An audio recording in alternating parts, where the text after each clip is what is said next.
You and I Talk Show, Louise Ouachou, actualité internationale.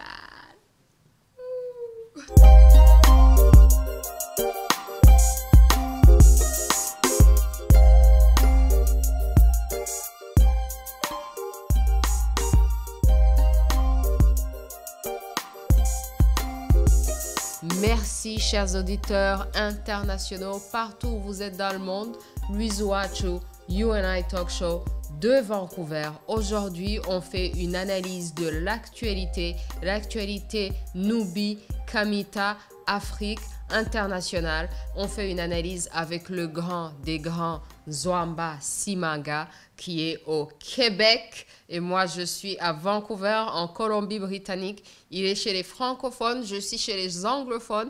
Et c'est pour ça que donc les francophones ont gagné, comme d'habitude.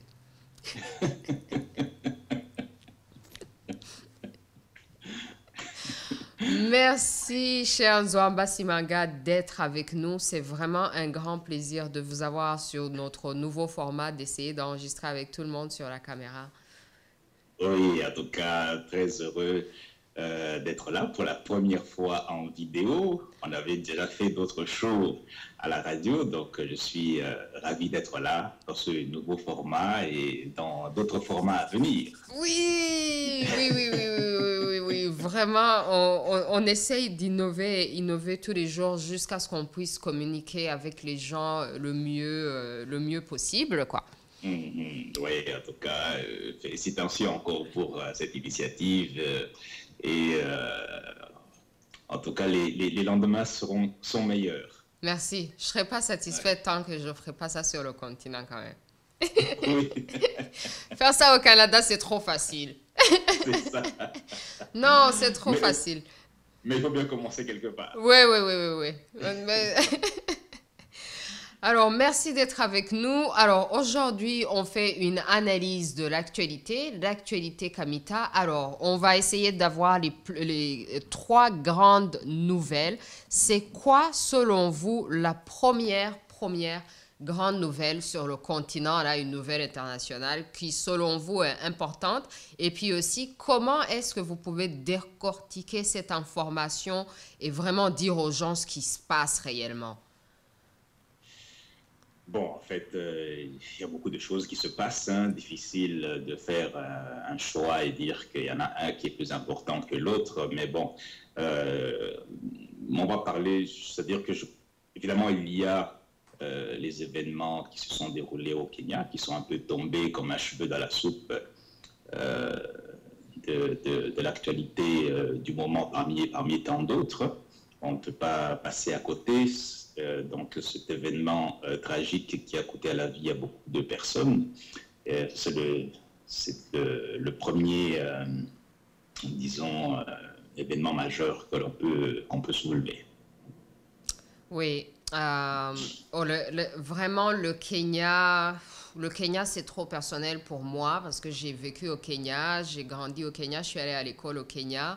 Je connais vraiment très bien le Kenya, j'ai beaucoup de familles. Et là, qu'est-ce que vous en pensez là? Pourquoi est-ce qu'on a l'impression, pourquoi les gens donnent l'impression que c'est Israël qui a été attaqué? C'est un centre commercial israélien et puis tout d'un coup, il y a eu une intervention de l'armée israélienne pour aller aider les Kenyans. Je n'ai pas encore, moi personnellement, je n'ai pas encore compris cette actualité en fait. Bon, la question du centre commercial qui appartient à l'Israélien, eh bien, ça c'est comme tout commerce. Il y a des commerces en Occident qui appartiennent aux Africains aussi. Et qui, bon, voilà. Et maintenant, s'il y a des forces de sécurité israéliennes qui sont intervenues, comme on semble le dire, bon, je ne saurais pas vraiment spéculer là-dessus sur la pertinence de cette aide. Donc, ces autorités kenyanes ont décidé qu'il était important pour eux d'avoir une expertise additionnelle en matière de contre-terrorisme, peut-être, étant donné aussi la capacité de nuire assez impressionnante des des personnes qui ont attaqué, hein, les assaillants, les terroristes. On a vu que ce sont des personnes qui ont quand même réussi à tenir en haleine une armée, enfin tous les services de sécurité du pays pendant 3 jours. Et bon, il s'agit quand même, à mon sens, des personnes bien entraînées et qui ont eu accès à des ressources assez considérables pour organiser une attaque aussi sophistiquée. Ah ah. Mm. Et comment jugez-vous la réaction des Kenyans, du gouvernement kenyan par rapport à ça? Est-ce que vous pensez que c'est relié au fait que le Kenya veut se libérer de l'emprise de la soi-disant communauté internationale, la sortie du Kenya de la Cour pénale internationale? Est-ce que c'est relié? Comment vous voyez ça? Bon, on pourrait voir cela dans ce sens aussi. Et bon, il y a aussi d'autres enjeux, normalement sous-régionaux, puisqu'il y a plusieurs pays dans la sous-région qui deviennent progressivement des pays pétroliers, hein. Et donc, il y a beaucoup d'enjeux qui sont en, en présence. Alors maintenant, savoir exactement quel est l'enjeu qui est plus prépondérant que les autres, ou s'il y aurait un enjeu principal qui aurait provoqué cette attaque. En tout cas, ceux qui revendiquent cette attaque disent qu'ils l'ont fait en représailles à la présence de l'armée kenyane en Somalie. Bon, ça c'est la vitrine, si on veut, officielle de la revendication. Maintenant, derrière, qu'est-ce qui se cache réellement derrière, c'est tout autre chose. Bon, je ne vais pas vraiment spéculer là-dessus, mais ce que je peux dire de façon générale, et ça ne concerne pas simplement le Kenya, et c'est l'Afrique en général, pour cette question de la Cour pénale internationale et bien d'autres sujets, c'est qu'on voit que les Africains sentent qu'ils ont été entraînés dans un enfer avec ce concept de Cour pénale internationale. Et ça nous interpelle simplement sur le fait qu'il est temps que les Africains puissent développer des idées, développer des concepts, développer des idées qui leur sont propres, et de ne pas être constamment entraînés dans des idées créées, pondues par d'autres, qui vont leur servir de piège. Et on voit que la Cour pénale internationale a été un piège tendu pour les pays africains, et que maintenant, nombreux pensent à reculer. Ah oui. C'est ça. Alors, rappelons aux gens que vous êtes chercheur chez Ouhem Messoud, et puis rappelons aussi aux gens un peu le Ouhem Messoud, c'est quoi et ce que vous faites exactement chez Ouhem Messoud, et en quoi est-ce que ça vous aide par rapport à cette actualité, par exemple, chez Ouhem Messoud. Bon, là où est Messoud, bon, on est quelques personnes à réfléchir sur les, euh, les perspectives d'avenir de l'Afrique. Et nous nous intéressons donc, nous suivons, nous sommes sous le sillage des travaux du professeur Cheikh Anta Diop, qui préconise donc la renaissance africaine et tout cela. Donc nous nous intéressons particulièrement à les armes de domination, hein, qui sont des armes de domination dans tous les sens du terme, qui touchent principalement la question des concepts. Donc à travers des concepts, on se rend compte qu'on peut enfermer toute une population, hein, dans des idées, et c'est ce qui arrive actuellement en Afrique, où il y a des pays prédateurs qui donc élaborent des concepts de conquête, des concepts d'asservissement, et nous en Afrique, nous sommes très récepteurs très réceptif à ces concepts, au point que nous nous retrouvons souvent dans des situations très inconfortables, comme par exemple le cas de la CPI ici, où on voit les pays africains ont été entraînés dans une idée pour soi-disant garantir les droits de l'homme et tout le reste des discours. Et là, ils se retrouvent pris dans un cycle infernal où cette idée qui leur a été présentée devienne pour eux, pour les États, une menace réelle. Et ça, on peut le constater aussi dans d'autres domaines, dans le domaine économique, dans le domaine culturel, dans plusieurs domaines comme ça, où on essaye de nous entraîner dans des idées, dans des concepts pour nous maintenir dans l'asservissement.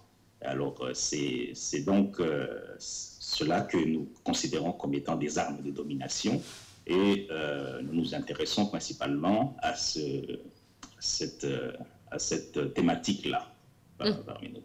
Parfait, parfait. J'étais tout à l'heure en train de tenir le bouquin de Cheikh Anta Diop, là, Black Africa, qui donne la formule pour un État fédéral africain, là. On va prendre un petit short break, là, pour vendre les publicités. Et puis, on va continuer notre émission avec Nzwamba Simanga qui est au Québec. Alors, on va continuer notre analyse d'actualité dans 1 seconde, 30 secondes, le temps de promouvoir quelques petits trucs.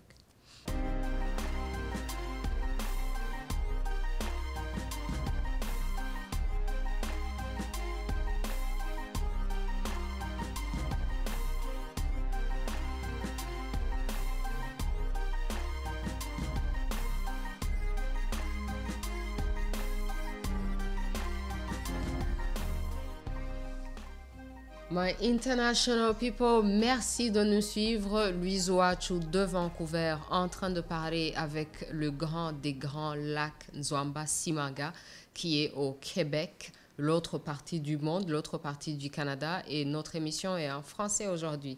Donc, merci Nzwamba Simanga d'être avec nous et surtout merci pour tout le travail que vous faites avec Ouhem Messout. Donc, c'est quoi la deuxième actualité qui vous a choqué, ce que vous analysez, ou deuxième tactique qui est présentement dans l'actualité? Est-ce que c'est relié au Kenya ou c'est un truc complètement différent? Non, ce n'est pas relié au Kenya, c'est ce qui se passe, enfin ce qui a éclaté en quelque sorte au grand jour, la question du racisme au Maghreb, où ce qu'on appelle désormais les subsahariens qui sont traqués, qui sont traqués un peu comme des animaux là-bas. Alors, ce qui m'a interpellé là-bas, ce n'est pas tellement le fait que l'on traque ce qu'on appelle les subsahariens, puisque c'est un phénomène qui est là depuis toujours, et simplement qu'aujourd'hui, il est un peu plus médiatisé et on a l'impression que c'est nouveau, alors que le problème existe depuis bien longtemps. Ce qui a attiré plus mon attention, c'est cette identité, cette étiquette de subsahérien. Donc voilà encore un concept, puisqu'on parlait tantôt de la question des concepts, voilà encore un concept qui est un concept identitaire cette fois, ou donc produit par d'autres. Et le danger, encore une fois, c'est de nous voir nous revendiquer de cette étiquette de subsahérien. Subsaharien est fier de l'être. Voilà. Qu'est-ce que ça veut dire? C'est-à-dire que c'est voilà encore une étiquette qui essaye de nous confiner un peu dans un vase où on serait un peu on serait comme une espèce de minorité un peu à travers l'Afrique, un peu pour essayer de s'excuser, d'être un peu là. Et on voit beaucoup les gens exploiter un peu cette idée Mm. Ce concept subsahérien qui n'est pas, bon, je ne sais pas d'où vient cette idée, hein, mais notre identité n'est pas subsahérien. Donc voilà encore des concepts d'asservissement, des concepts que d'autres produisent, hein, pour que ce sont des concepts donc de soumission. Et nous, en échange, en quelque sorte, nous allons encore nous revendiquer de cette étiquette-là. J'ai vu quelques vidéos sur Internet, justement, de ce problème en Afrique du Nord, où il y a des Africains qui se revendiquent subsahériens. Donc voilà encore un exemple typique. Est-ce que ce n'est pas en réaction de l'environnement dans lequel ils vivent, parce qu'ils vivent dans un environnement très, très raciste. Les populations qu'on appelle les Arabes qui vivent dans le nord de l'Afrique, qui sont des populations... Alors, d'où viennent ces populations qui viennent dans le nord de l'Afrique, qui se considèrent maintenant comme les vrais habitants de l'Afrique et qui appellent les autres des subsahariens? Ouais, cette sorte de population eurasiatique, hein, qui, avec le temps, à travers les siècles, donc il y a eu plusieurs vagues d'invasion qui sont venues de l'Arabie, du Moyen-Orient, et c'est principalement là leur berceau en quelque sorte. Et au fil du temps, au fil des siècles, ils se sont fixés et installés dans le nord de l'Afrique. Et d'ailleurs aujourd'hui, eux-mêmes ne se revendiquent pas africains. Hein, ne se revendiquent pas africains. Ils disent les Africains. Et ils ne s'inscrivent pas dans ces mots. Alors, quand on dit justement, c'est ce qui est très, très, très bizarre, c'est que quand on parlait des autres, quand on nous taxe on nous étiquette de subsahariens, ça suppose que les autres aussi se revendiquent de l'Afrique, alors qu'ils ne se revendiquent pas de l'Afrique, puisqu'ils appellent les populations dites noires les Africains. Donc, au lieu de dire les subsahariens, il aurait été plus logique de dire les Africains, puisque eux-mêmes ne se considèrent pas comme Africains. Mais alors, ils se considèrent comme quoi? Et est-ce qu'ils vont un jour repartir chez eux, ou bien c'est quoi l'avenir de ces populations par rapport à leur relation avec les populations qu'ils ont trouvées sur place? Ah ben ça, c'est vraiment une très bonne question que les Africains devraient leur poser. Ah. Parce que c'est eux qui doivent nous donner cette réponse-là. C'est-à-dire que s'ils sont en Afrique depuis maintenant plusieurs siècles, est-ce qu'ils se considèrent comme Africains, ou bien ils ont l'intention qu'un jour qu'ils rentreront au Moyen-Orient?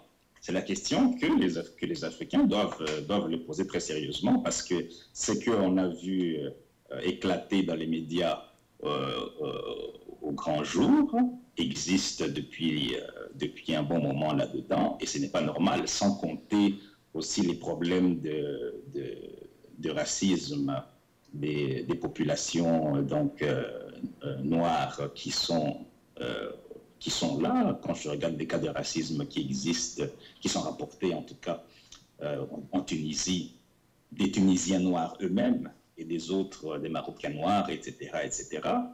Donc ce n'est pas simplement un phénomène contre les soi-disant subsahariens, puisqu'il existe des populations noires qui sont dans ces pays-là et qui sont aussi victimes de ces mêmes actes de barbarie, mais eux-mêmes se revendiquent arabes, bien qu'il n'y a pas que les Arabes, il y a aussi les Berbères, mais voilà, c'est-à-dire que ils se revendiquent arabes. Donc pour eux, il y a les Arabes et les Africains. Ah. Ouais. Donc là, pour eux, ils ont pardon, on a eu une alarme qui est partie dans le studio. Donc là, le fait qu'il refuse de prendre l'identité, est-ce que ça serait pas un peu comme nous, là, qui sommes immigrants au Canada, disons, sauf que nous, on est immigrants, on n'est pas envahisseurs. Là, vous avez dit que eux, ils ont quand même envahi, ils n'ont pas immigré pacifiquement, là. Mais qu'on arrive dans une société, puis que non seulement on veut pas prendre ce qu'on trouve sur place, on les extermine, mais en plus de ça, pendant des années qu'on survit ici, on continue de s'appeler des étrangers. On prend même pas la nationalité canadienne, on n'essaye pas du tout de faire quoi que ce soit qui a à voir avec le Canada. Et puis ensuite, on commence à appeler les populations locales, là, que bon, eux, c'est des j'arrive même pas à dire leur truc de subsaharien, tout ça, là. Mais eux, quand ils sont arrivés sur ces territoires qu'ils ont conquis et dominés, maintenant qu'ils dirigent, mais les autres, les Africains qui sont éparpillés à travers le monde, quand ils arrivent là où ils sont, est-ce qu'ils dirigent les pays là où ils sont? Mhm.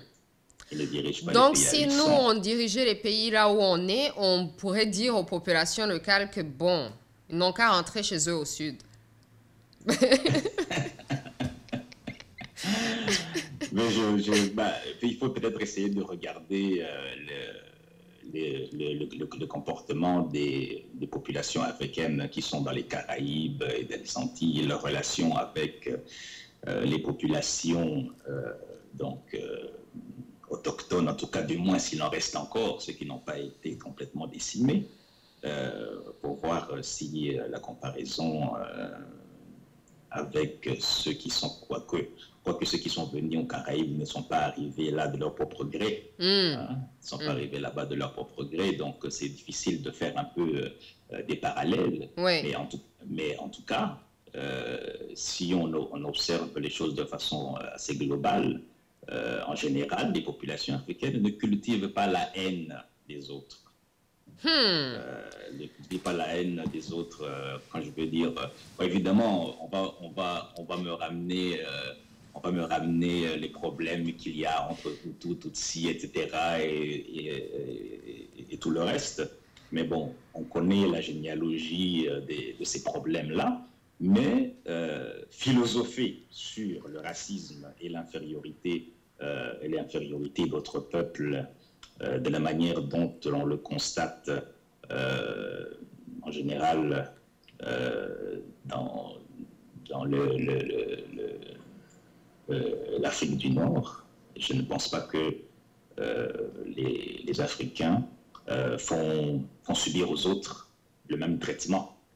pas vraiment. Alors, on va prendre un petit short break et puis on va revenir et analyser la troisième actualité et dernière actualité. C'est assez court. Donc, on va revenir dans quelques instants. Continuez à nous suivre. Donc là, aujourd'hui, j'ai un t-shirt, là, c'est écrit Love même. Vous avez parlé que nous, on est dans l'amour. Même mon t-shirt aujourd'hui, c'est Love, quoi. Donc, on revient dans 2 instants.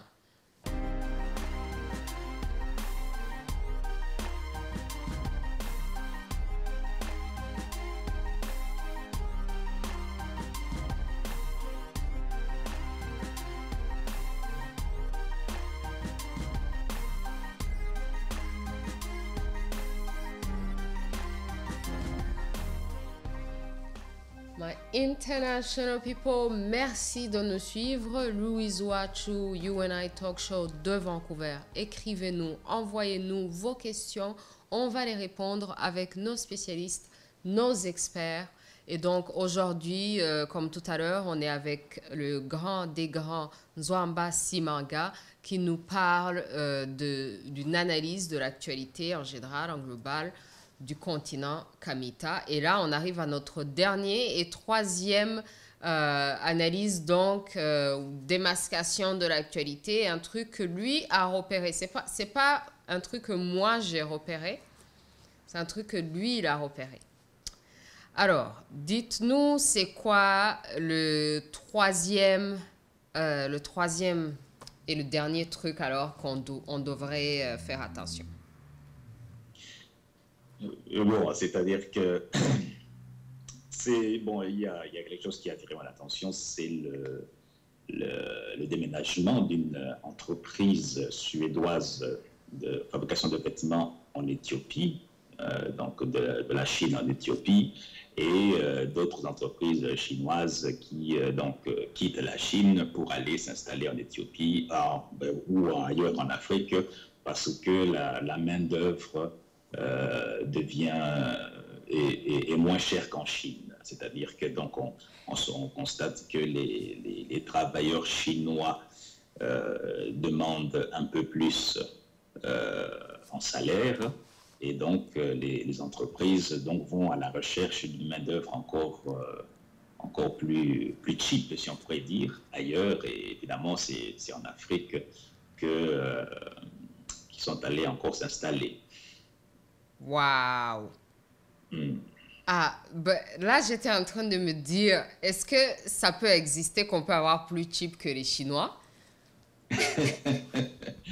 En tout cas, c'est avec... oui, c'est ça que j'ai pu remarquer avec étonnement d'ailleurs. Bon, enfin, étonnement. C'est-à-dire que ça montre que de toutes les façons, donc, les entreprises cherchent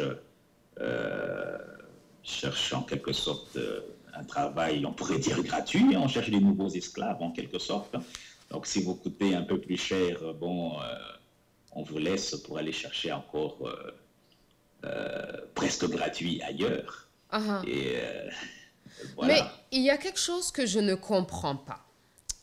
Comment est-ce qu'en Occident, dans leur société à eux, ils ont ces histoires qu'ils appellent des avantages sociaux? Ils ont ces histoires qu'ils appellent le bien-être social et qu'ils font comme s'ils voudraient que leur population travaille dans de bonnes conditions, qu'ils ont des bons avantages et puis ils font toutes ces histoires où ils font même des épargnes de retraite, chaque société, ils ont des assurances. Mais quand ils créent une entreprise pour aller travailler dans un autre pays, il faut que ce pays ne leur demande aucun avantage social, aucune assurance et aucune paye. Ouais, c'est un peu bizarre parce que c'est cela aussi que j'ai pu relever dans l'article suédois qui parle justement de cette entreprise suédoise qui est allée s'installer en Éthiopie. Alors l'argument de cette entreprise était de dire que la Chine ne respecte pas les droits de l'homme, etc., etc. Et donc voilà, ils se sont retrouvés en Afrique. Mais est-ce que avoir des employés qu'on paye presque rien, est-ce que cela, c'est aussi respecter les droits de l'homme? Parce que c'est bien beau de critiquer la Chine en disant d'un côté qu'ils ne respectent pas les droits de l'homme et tout le reste, mais de l'autre côté, aller en Afrique pour aller payer des gens des salaires de misère, est-ce que cela aussi rentre dans le cadre des droits de l'homme? Donc voilà, c'est un discours hypocrite tout simplement. Et voilà pourquoi je parlais précédemment de la question des concepts. C'est-à-dire que les Africains sont entraînés dans des idées, et puis dont ils ne connaissent pas, dont les tenants, les aboutissants les échappent.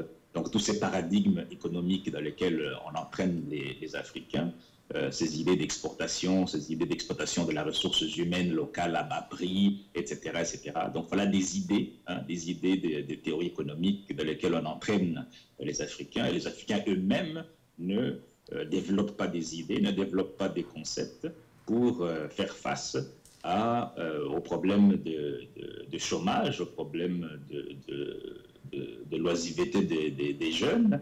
Il y a une démographie galopante en Afrique. L'Afrique est le continent le plus jeune au monde. Donc, et comment est-ce qu'il faut occuper tout ce monde-là? Voilà. Et comme le leadership n'arrive pas à produire des idées, n'arrive pas à produire des concepts, eh bien, il y a ce leadership s'en remet à des concepts de conquête, à des concepts de soumission, des concepts de conquête économique, hein, comme le développement. Hein. Aujourd'hui, on parle d'émergence. Voilà, ce sont des concepts de conquête économique, hein, élaborés et produits par d'autres pour conquérir de nouveaux marchés. Hein. Et nous, on a donc une élite qui est donc réceptive à tous ces concepts d'asservissement économique. Après, on s'étonne qu'il y a la pauvreté, il y a la précarité, qu'il y a des bas salaires, etc., etc. Mais c'est parce qu'on se retrouve dans une situation où nous avons donc ceux qui sont dans les différents leviers de pouvoir, qui sont réceptifs, hein, à ces concepts d'asservissement économique, et on se retrouve dans des situations quand même assez extraordinaires où il y a des pays qui ne veulent pas payer pas cher et qui se retrouvent en Afrique pour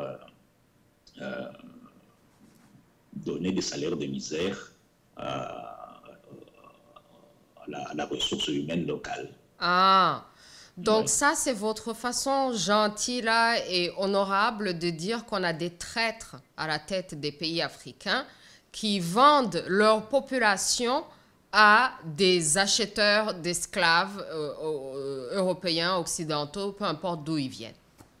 Oui, exactement, exactement. Mais c'est-à-dire que c'est très profond parce que, au-delà du simple fait qu'il y a des traîtres, bien entendu, mais il y a comme une incapacité à produire des idées.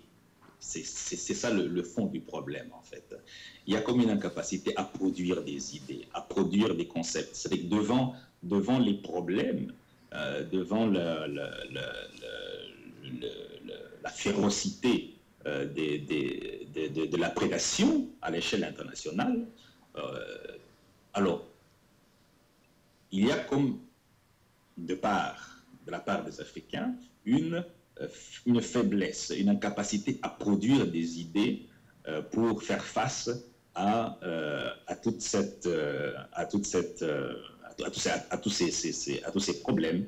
Alors, quand on n'arrive pas à produire des idées, quand on n'arrive pas à produire des concepts, eh bien, on est vite débordé par les événements, oui, et on devient réceptif.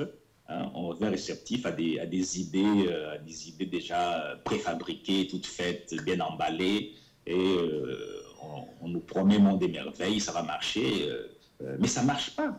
Ça fait 50 ans, 60 ans qu'on nous propose des choses, mais ça ne marche pas. Mais on s'entête, on s'obstine, et on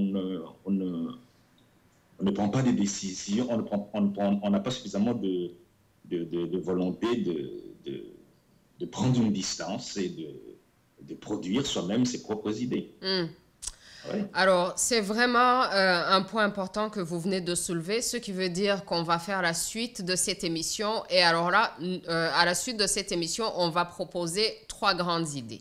Comme aujourd'hui, on a fait 3 grandes démascations pour cette histoire d'actualité. La prochaine fois, on va produire des idées. Et bien voilà, c'est ça, il faut produire des idées, il faut produire des concepts. Oui. Sinon on est un peuple, sinon on est soumis. Oui. On est soumis à la prédation. Excellent.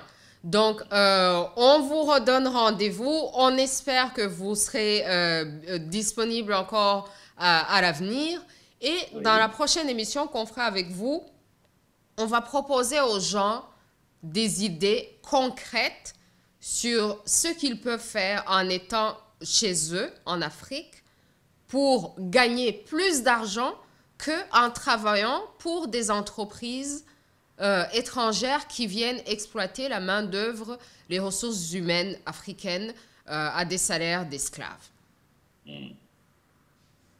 Oui, d'ailleurs, c'est-à-dire pour commencer, j'aimerais aussi souligner que la RDC actuellement, dernièrement, a décidé de simplifier énormément les procédures pour créer une entreprise. Avant, c'était vraiment tout un parcours du combattant. Oui. Alors maintenant, ils ont décidé de simplifier les procédures au maximum. Ça coûte Ça coûte une centaine de dollars pour avoir donc tous les documents qu'il faut pour démarrer une entreprise. Alors déjà ça, c'est déjà une étape très importante parce que ça permet de dynamiser une économie. Parce que oui, c'est-à-dire que si déjà les procédures administratives gouvernementales sont moins lourdes, ça permet aussi d'encourager les activités locales. Oui. Excellent. Merci, cher le grand des grands Nzwamba Simanga.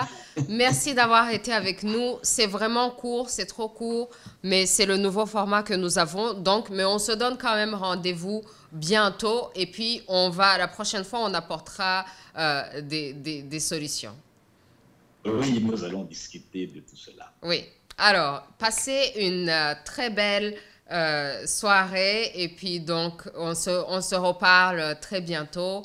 Et puis Africain en amour, Kamit en amour, que l'amour quoi. On est amoureux de nous-mêmes, c'est tout.